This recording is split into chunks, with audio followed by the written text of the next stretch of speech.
జై తెలంగాణ.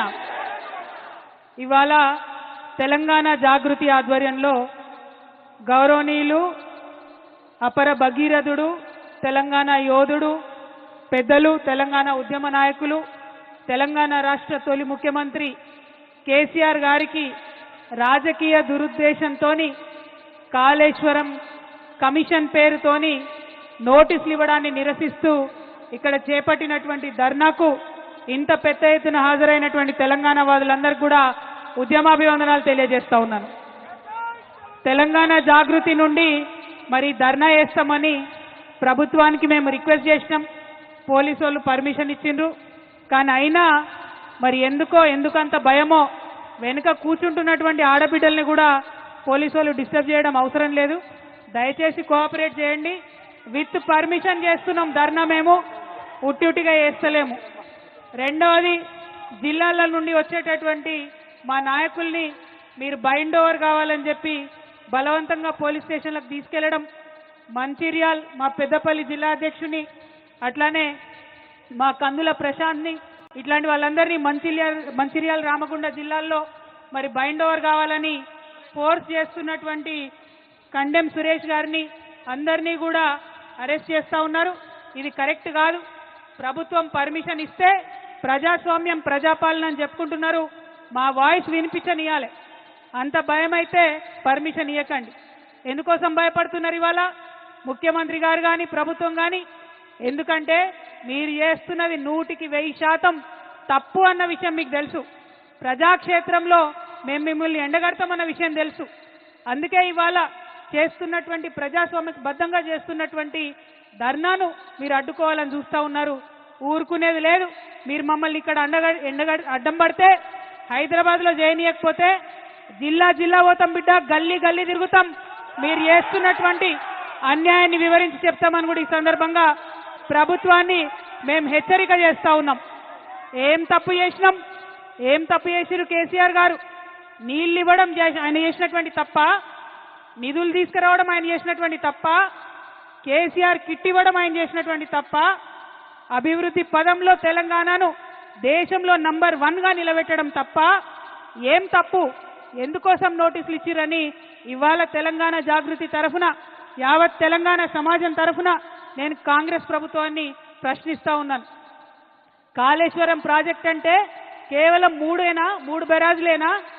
కాళేశ్వరం ప్రాజెక్ట్ అంటే కేవలం 3 బెరాజులే అని చెప్పి మీరు ఒక కాంగ్రెస్ కమిషన్ వేసిండ్రు. అది జ్యుడిషియల్ కమిషన్ కాదు, ఏం కాదు.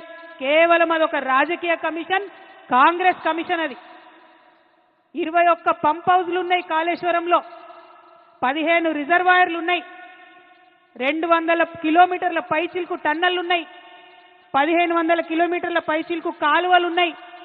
కాళేశ్వరంలో ఎత్తిపోసిన మట్టితోని దాదాపు 300 పిరమిడ్లు కట్టొచ్చు.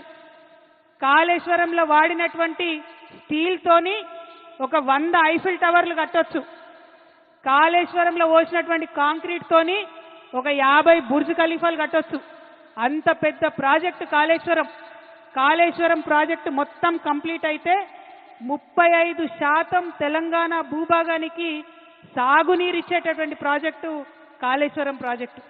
40 టీఎంసీలతోని శాశ్వతంగా హైదరాబాద్కు మంచినీళ్ళు ఇచ్చేటటువంటి ప్రాజెక్టు కాళేశ్వరం ప్రాజెక్టు. 16 టీఎంసీలతోని మన పరిశ్రమలన్నిటికీ కూడా నీళ్ళు ఇచ్చేటటువంటి ప్రాజెక్టు కాళేశ్వరం ప్రాజెక్టు.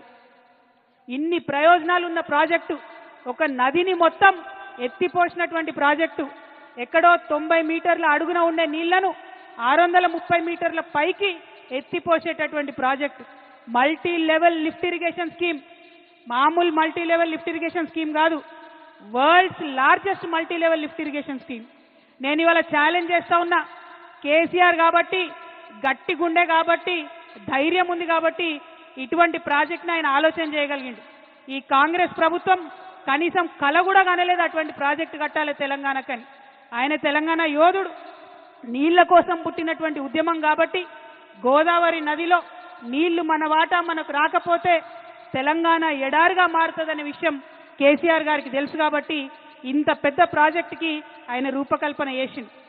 అంతకుముందు రాజశేఖర్ రెడ్డి గారు ప్రాణహిత చేవెళ్ల ప్రాజెక్ట్ అని పెట్టి కేవలం 16 టీఎంసీలు తెలంగాణకు వచ్చేటట్టుగా ప్లాన్ చేస్తే కేసీఆర్ గారు దాన్ని మార్చి 16 టీఎంసీలు నిలవ ఉండడం కాదు 141 టీఎంసీలు నిలవ ఉండాలే అని రిజర్వాయర్లు 15 రిజర్వాయర్లు కట్టిండ్రు.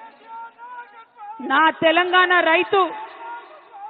తెలంగాణ రైతు ఎన్నడూ కూడా మొగులుకు ముఖం పెట్టి చూడొద్దు, వాన పడ్డా పడకపోయినా తెలంగాణ సస్యశ్యామలంగా ఉండాలని కట్టినటువంటి ప్రాజెక్టు కాళేశ్వరం ప్రాజెక్టు.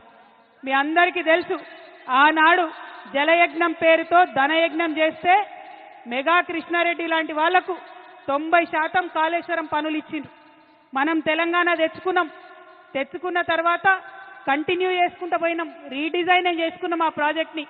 ఇవాళ నిర్మల్కి, నిజామాబాద్కి, కరీంనగర్కి, వరంగల్కి, మెదక్కి, నల్గొండకి, ఖమ్మంకి ఇన్ని జిల్లాలలో లక్షల ఎకరాలకు నీళ్ళిచ్చే ప్రాజెక్టు కాళేశ్వరం ప్రాజెక్టు. డైరెక్ట్గా 20 లక్షల ఎకరాలు, ఇండైరెక్ట్గా ఇంకొక 18.5 లక్షల ఎకరాలకు, అంటే టోటల్గా కాళేశ్వరం పూర్తయితే 40 లక్షల ఎకరాలకు నీళ్ళు వస్తాయి. అవన్నీ పక్కకు పెట్టిండ్రు. కేవలం ఒకటే ఒక కుట్ర, ఏంది? కేసీఆర్కు పేరు రావద్దు. రైతు బంధు ఇచ్చినందుకు కేసీఆర్ని గుండెల్లో పెట్టుకున్నారు రైతులు. వాళ్ళు మర్చిపోవాలి కేసీఆర్ని బద్నాం చేయాలి. అందుకోసం వేసినటువంటి కమిషన్ ఇది తప్పితే ఇంకొకటి కాదు. ఇవాళ నేను ఛాలెంజ్ చేస్తా ఉన్నా ముఖ్యమంత్రి గారిని.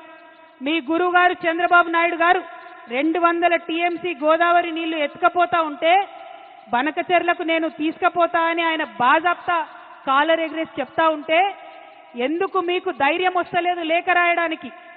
అపెక్స్ కౌన్సిల్ మీటింగ్ పెట్టమని మీరు ఎందుకు అడగలేకపోతా ఉన్నారు? क्या मजबूरी है भाई रेवंत रेड्डी साहब का? कई को नहीं लेटर निकले? हमारा पूरा गोदावरी आंध्रा को लेके जा रहे, हमारा पानी पूरा आंध्रा को लेके जा रहे, क्यों नहीं लेटर लिख रहे? ముఖ్యమంత్రి గారు నేను డిమాండ్ చేస్తా ఉన్నా, గోదావరి పెన్నా లింకేజ్ పేరుతో ఏదైతే ప్రాజెక్టు కట్టి బనకచెర్లకు నీళ్లు తీసుకుపోతా ఉన్నారో అది మీరు తక్షణమే ఆపాలే. మన భూభాగంలో తుపాకుల గూడెం దగ్గరనే ఆ లింకేజ్ పాయింట్ ఉండాలని చెప్పి మీరు ఇమీడియట్ గా కేంద్ర ప్రభుత్వానికి అపెక్స్ కమిటీకి లెటర్ రాయాలని తెలంగాణ జాగృతి తరఫున ప్రభుత్వాన్ని డిమాండ్ చేస్తా ఉన్నాం. అదే విధంగా ఇంకొక మాట మనందరం ఆలోచించుకోవాలి. మనం ఒక చిన్న ఇల్లు కడితేనే అనేక ఇబ్బందులు అవుతాయి, ఏదో ఒక సమస్య వస్తుంది. ఇంత పెద్ద ప్రాజెక్టు కట్టి 40 లక్షల ఎకరాలకు నీళ్ళు ఇవ్వాలంటే చిన్న చిన్న సమస్యలు చాలా వస్తాయి. ఈ మేడిగడ్డ పిల్లర్ ఒకటి కుంగింది, ఇంకొక రెండిటికి పగుళ్ళు వచ్చినాయి. మరి రిపేర్ చేయొచ్చు కదా? రిపేర్ చేసి కేసీఆర్ గారు ఎట్లయితే 20 లక్షల ఎకరాలకు నీళ్ళు ఇచ్చిండ్రో ఇవ్వచ్చు కదా? ఇప్పుడు ఈ కాంగ్రెస్ అధికారంలోకి వచ్చినాక 3 పంటలకు కూడా నీళ్ళు లేకుండా రైతులు ఎండబెడుతున్నారు. కేవలం స్వార్థం, కేవలం కుట్ర. మరి ఇదే మెగా కృష్ణారెడ్డి గారు 21 పంప్ హౌజ్లు ఉంటే 20 పంప్ హౌజ్లు ఆయనే చేస్తాడు మెగా కృష్ణారెడ్డి. మెగా కృష్ణారెడ్డిని కమిషన్ ముందుకు పిలిచే ధైర్యం రేవంత్ రెడ్డి గారికి లేదు. చాలా సిగ్గుపడాల్సిన విషయం. ఇవాళ కాంగ్రెస్ ఉందంటే ప్రజల కోసం పనిచేస్తలేదు, కమిషన్ల కోసం, కాంట్రాక్టర్ల కోసం మాత్రమే పనిచేస్తున్నది. నిజంగా తెలంగాణ పౌరుషం చూపించాల్సినటువంటి సమయం వచ్చింది. రేవంత్ రెడ్డి గారిని, కాంగ్రెస్ ప్రభుత్వాన్ని నిలదీయాల్సినటువంటి సమయం వచ్చింది. మీరు కేసీఆర్ గారికి నోటీస్ ఇచ్చే ముందు 90% పంప్ హౌజులు కట్టినటువంటి కాంట్రాక్టర్ని ఎందుకు ఇడిచిపెట్టినరో ప్రజలకు చెప్పాల్సినటువంటి అవసరం ఉన్నది. అంటే ఇది కేవలం కుట్ర అన్న విషయం ప్రజలకు అర్థమవుతుందన్న సందర్భాన్ని తెలియజేస్తూ, మరి కాంగ్రెస్ పార్టీ ఇట్లా తెలంగాణకు ద్రోహం చేస్తుంటే బీజేపీ పార్టీ ఏం చేస్తుంది? ఎందుకు ఇప్పుడు వాళ్ళ పరిస్థితి ఏంటిది? చంద్రబాబు నాయుడు మీద ఆధారపడే కేంద్రంలో వాళ్ళు అధికారంలో ఉన్నారు. అందుకని చంద్రబాబు నాయుడు గారు తెలంగాణకు ద్రోహం చేసి జలదోపిడీ చేసుకుంటుంటే కూడా కిషన్ రెడ్డి గారు ఒక్క మాట మాట్లాడరు, బండి సంజయ్ గారు ఒక్క మాట మాట్లాడరు. 8 మంది ఎంపీలను గెలిపించి 8 మంది ఎమ్మెల్యేలను గెలిపిస్తే 8 రూపాయలు కూడా మనకు బడ్జెట్లు ఇవ్వకపోతే మాట్లాడేటటువంటి ధైర్యం లేదు. బీజేపీ పార్టీలో ఒకడే ఒకడు తెలంగాణ బిడ్డ ఈటెల రాజేంద్రన్ ఉన్నాడు, మరి ఆయనన్నా మాట్లాడతాడేమో అని నేను అనుకున్నా. కానీ గోదావరి నీళ్లు అక్రమంగా చంద్రబాబు నాయుడు గారు తరలించకపోతుంటే ఈటెల రాజేంద్రన్న కూడా మాట్లాడలే. అన్నా రాజేంద్రన్న, తెలంగాణ ఆడబిడ్డల తరఫున, తెలంగాణ రైతుల తరఫున, తెలంగాణ జాగృతి తరఫున నేను మిమ్మల్ని రిక్వెస్ట్ చేస్తా ఉన్నా. ఆనాడు ఉద్యమంలో మనం ఏమన్నాం? బీజేపీ నాయకులు పదవుల కోసం పెదవులు మూసుకొని ఉన్నారని చెప్పినాం. ఇవాళ మీరు దయచేసి ఆ అపవాదు తెచ్చుకోకండి. మీరు పార్లమెంటు మెంబర్గా ఉన్నారు, మీరు ప్రధానమంత్రి గారి దగ్గరికి వెళ్ళండి, ఖచ్చితంగా బనకచెర్ల ప్రాజెక్ట్ని ఆపండి. గోదావరి పెన్నా లింకేజ్ మీరు తుపాకులగూడెం దగ్గర నుంచి తెలంగాణ నుండే పెట్టాలనేటటువంటి డిమాండ్ ఈటెల రాజేందర్ గారు ప్రత్యేకంగా బాధ్యత తీసుకోవాలని తెలంగాణ జాగృతి తరఫున నేను డిమాండ్ చేస్తా ఉన్నా. అదేవిధంగా ఇవాళ కాళేశ్వరం ప్రాజెక్టుకి 1,15,000 కోట్ల అనుమతులు ఉన్నాయి, సిడబ్ల్యూసీ నుంచి అన్ని రకాల అనుమతులు ఉన్నాయి, పర్యావరణ అనుమతులు ఉన్నాయి.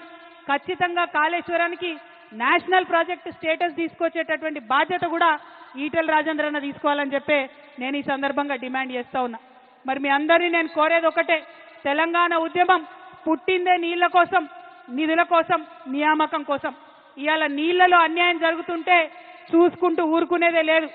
ఒకవేళ మనం డిమాండ్ చేసినట్టు ముఖ్యమంత్రి గారు ఉత్తరం రాయకపోయినా, బీజేపీ పార్టీ వాళ్ళు చర్యలు తీసుకోకపోయినా తెలంగాణ జాగృతిని గల్లీ నుండి ఢిల్లీ దాకా ఉద్యమం చేస్తాం. మన గోదావరి నీటిలో మనకు రావాల్సిన 1000 టీఎంసీలు వచ్చేంత వరకు ఒక్క బొట్టు కూడా బనకచెర్లకు తరలిపోకుండా ఉద్యమాలు చేస్తామని ఈ సందర్భంగా తెలియజేస్తూ, మరి ఇక్కడికి పెద్ద ఎత్తున వచ్చినటువంటి నాయకులకు అందరికి కూడా మనస్ఫూర్తిగా ఉద్యమాభివందనాలు తెలియజేస్తా ఉన్నాను. కేసీఆర్ గారికి నోటీస్ ఇచ్చిరంటే యావత్ తెలంగాణకు నోటీస్ ఇచ్చినట్టే అని భావిస్తూ, మరి కేసీఆర్ గారికి నోటీసులు ఇచ్చి మీరు ఇబ్బంది పెట్టేటటువంటి ప్రయత్నం చేస్తే మేమందరం కూడా ఒక రక్షణ కవచంగా వారి చుట్టూ ఉంటాం. కేసీఆర్ గారి మీద ఈగ వాళ్తే కూడా ఊరుకోమని చెప్పినాం.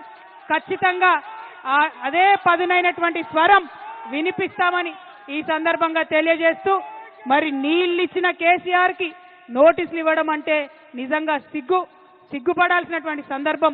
మళ్ళొక్కసారి చెప్తా ఉన్నాం, ఖబర్దార్ కాంగ్రెస్ నాయకులారా, ఖబర్దార్ ఖబర్దార్. జై తెలంగాణ, జై కేసీఆర్, జై జాగృతి, జై తెలంగాణ.